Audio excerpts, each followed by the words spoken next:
wine actually refers to its stoneware material. Whoa.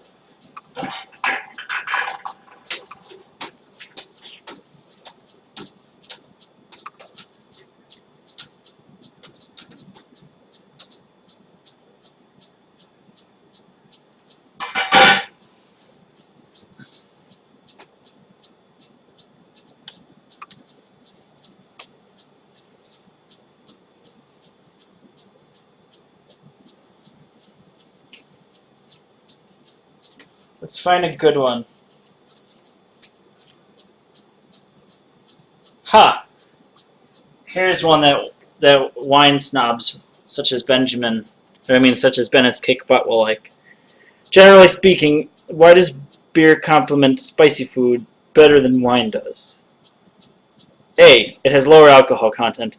B. It has higher alcohol content. Or C. Beer flavors are more refreshing.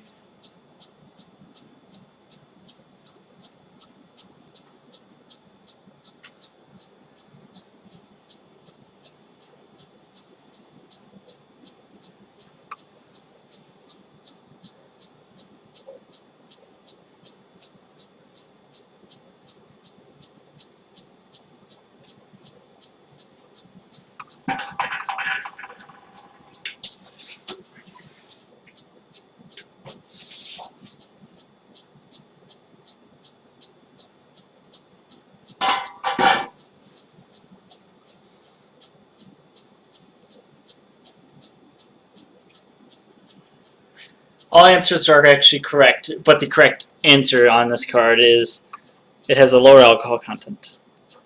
Alcohol actually accentuates the heat because it opens up your sinuses.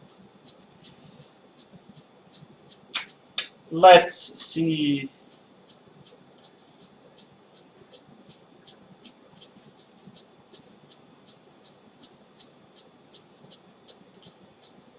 Here's one you'll never guess, or you should know. Skunked beer refers to A.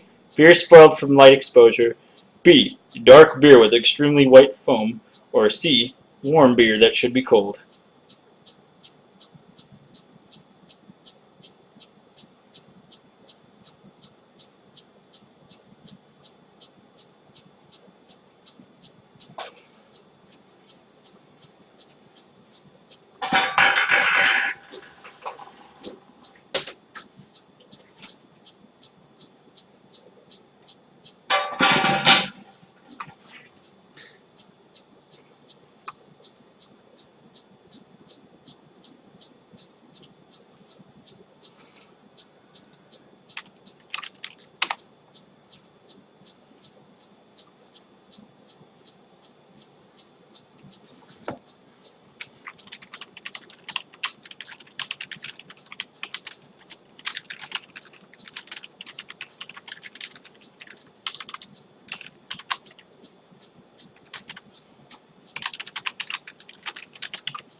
Who can guess this one? If you guess this one, you get the very first bottle of this beer.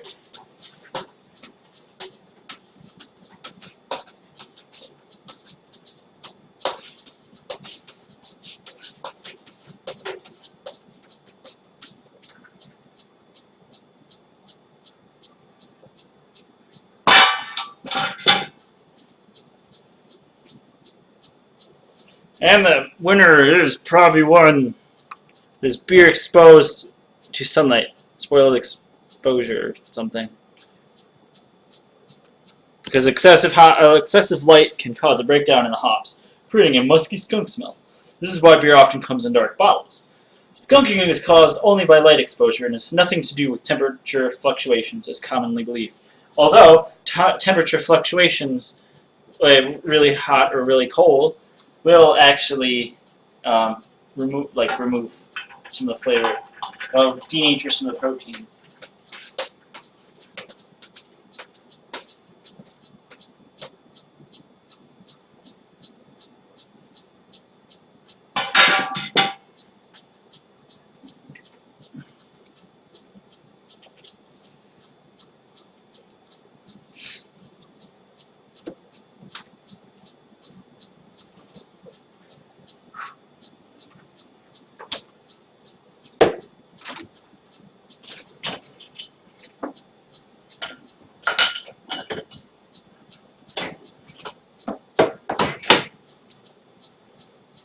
Let me demonstrate the proper way to pour beer into a proper glass. Notice this. It's really just for grip, but it also flares at the end, so it helps you with aroma.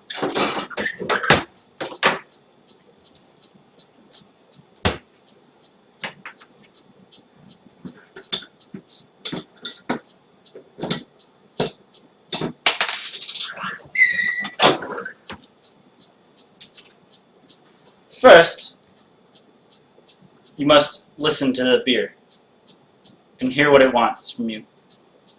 If it wants dinner, take it to dinner. If it wants a ring, don't buy it a ring. So notice how I have turned at a 45-degree angle with both beer and glass.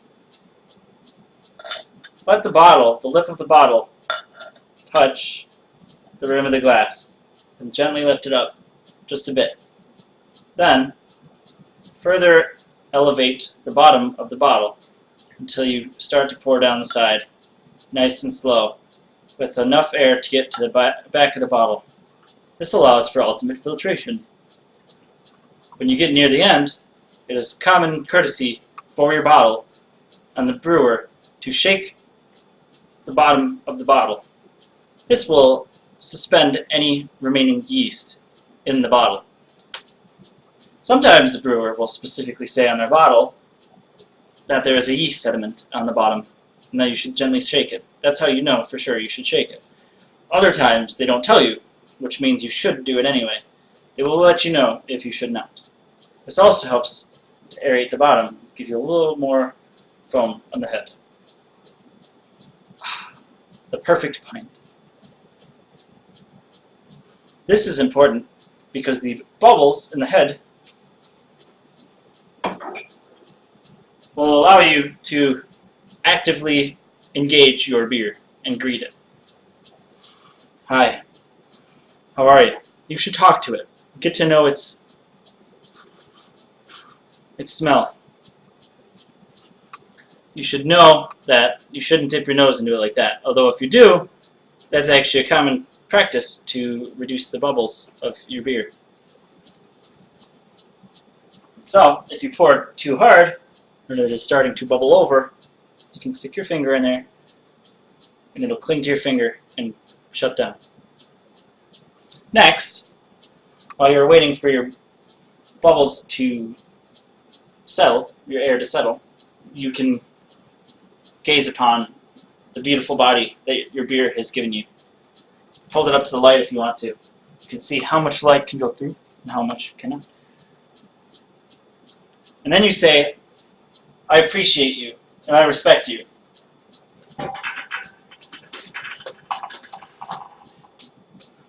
And only when it answers may you take a sip.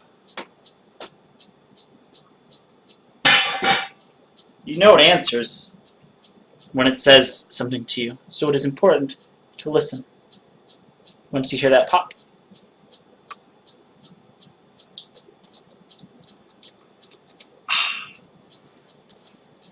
Perfect pour.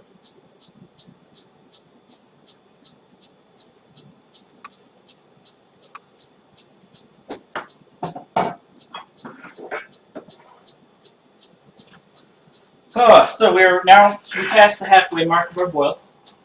Only about 25 minutes left.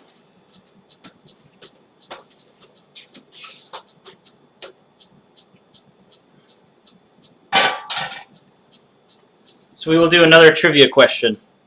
This one is about Obama, but not really, just somewhat. This one is about taxing, hence I said it was about Obama. Question. Americans used to enjoy tax-free beer. Which U.S. president first issued a beer tax? A. Thomas Jefferson. B. Abraham Lincoln. C. Franklin Delano Roosevelt.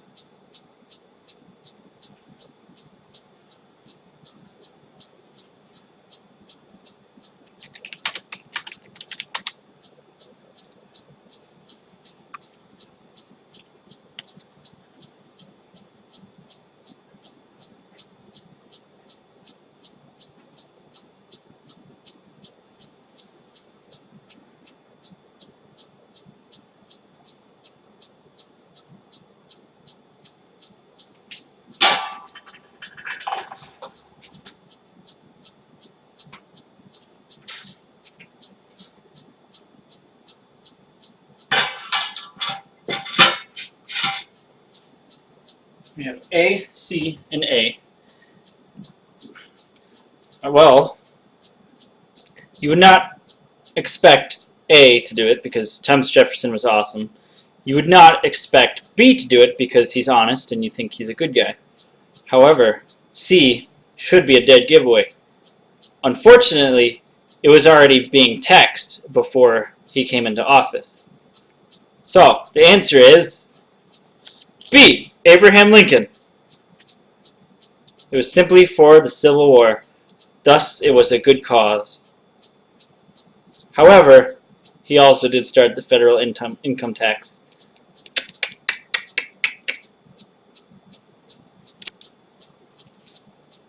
So, he was not a liberal. He was just doing his job as president.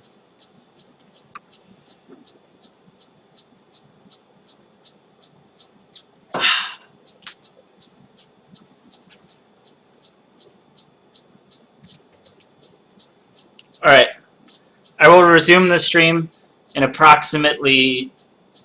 Oh, actually, we're getting close to my next Hop edition.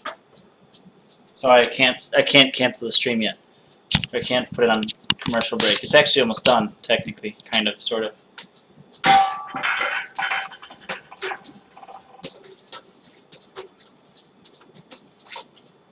Alright, because this specific recipe calls for your hops to be... So we still have our last Wilmette and our last Tetning hops. I just dropped them. He must have been a rhino. What is that? So we have Wilmette and Tetning.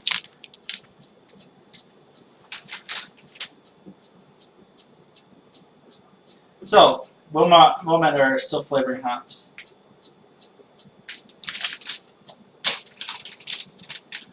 And those would be added in about 5 minutes for the last 15 minutes of the boil.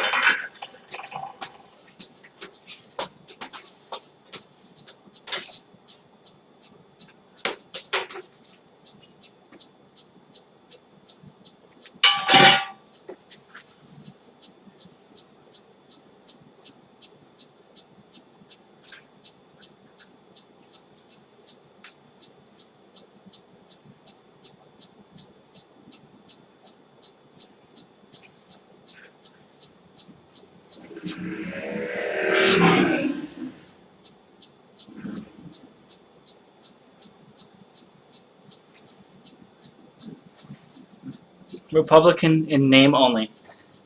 Well,